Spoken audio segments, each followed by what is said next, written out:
We've been reminded of our time as the one-armed wolf in Sekiro Shadows Die Twice every time we've seen Emma take on an enemy in Beast of Reincarnation.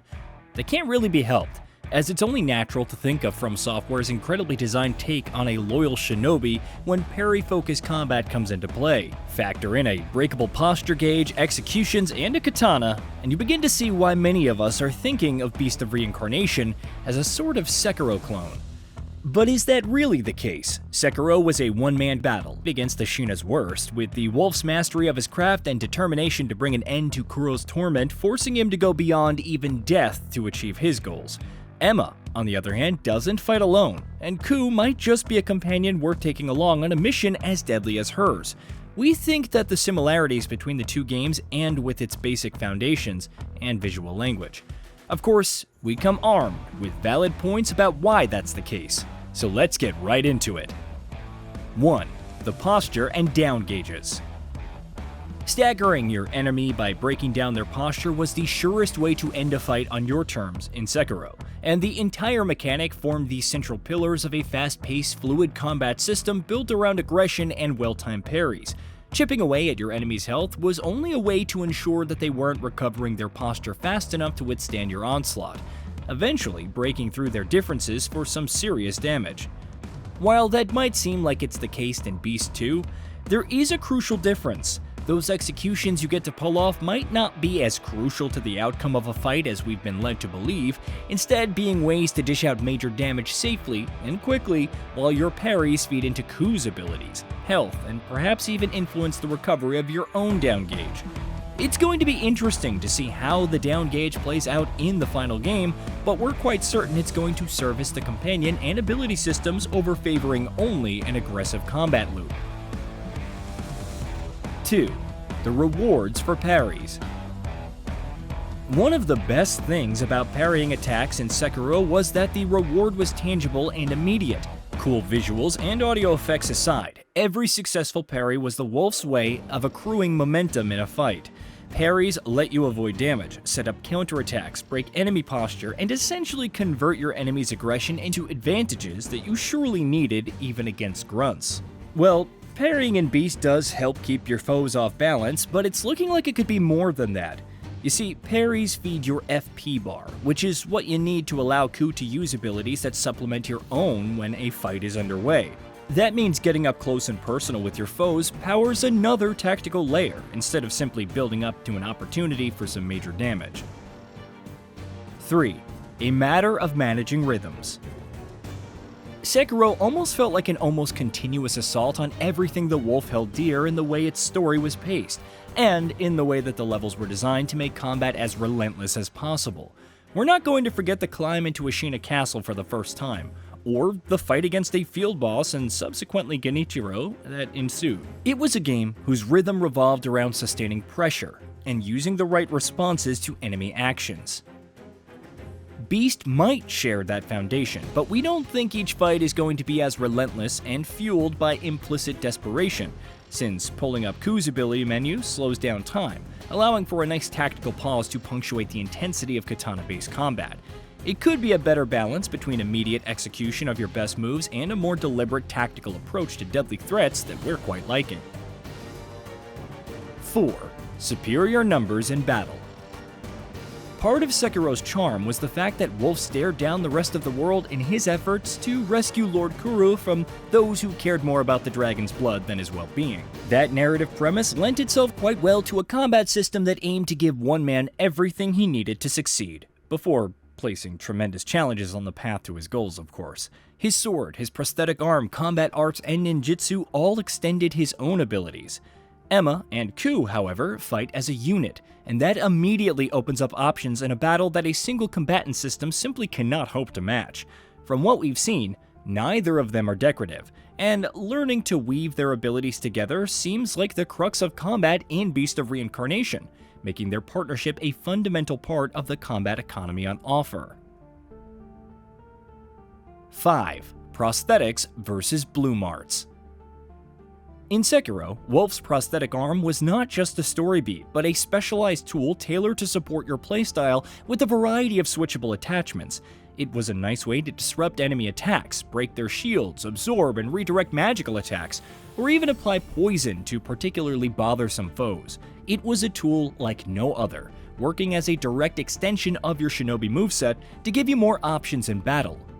The bloom arts that Emma uses, however, aren't just offensive, but could be used to control the spaces around her and Ku in situations that demand it. Combined with Ku, it adds on to the tactical layer that comes from accessing your companion's abilities, deepening a system that we believe could set Beast of Reincarnation apart from a title that seems like it was quite an inspiration. 6. Combat Arts versus Combos. Combat arts in Sekiro were always meant to extend Wolf's mobility, attack potential, or perform specialized counters. They enriched what he could do, with the utility serving specific functions that your playstyle was otherwise lacking in. The Ichimonji double is probably a good example, serving as a free posture damaging tool once you figured out how to best use it against a foe that you were facing. However, Emma and Ku work a little differently, using their respective abilities to keep a combo going and an enemy on the back foot against the onslaught. For instance, we saw Ku launch a line of javelin that lodged itself into a towering foe's body, allowing Emma to use her bloom abilities to grapple up to it and dish out some damage to a massive health bar. Abilities like that showcase a combat system built around duality, and applying pressure by efficiently using two distinct sets of abilities instead of just one. 7. Death blows and executions. Personally, the death blows were my favorite part of Sekiro, and for good reason. They were ways to signal a major shift in the balance of a fight, and were often what triggered phase transitions as bosses got increasingly desperate against Wolf's unbreakable resolve and unerring precision in a fight.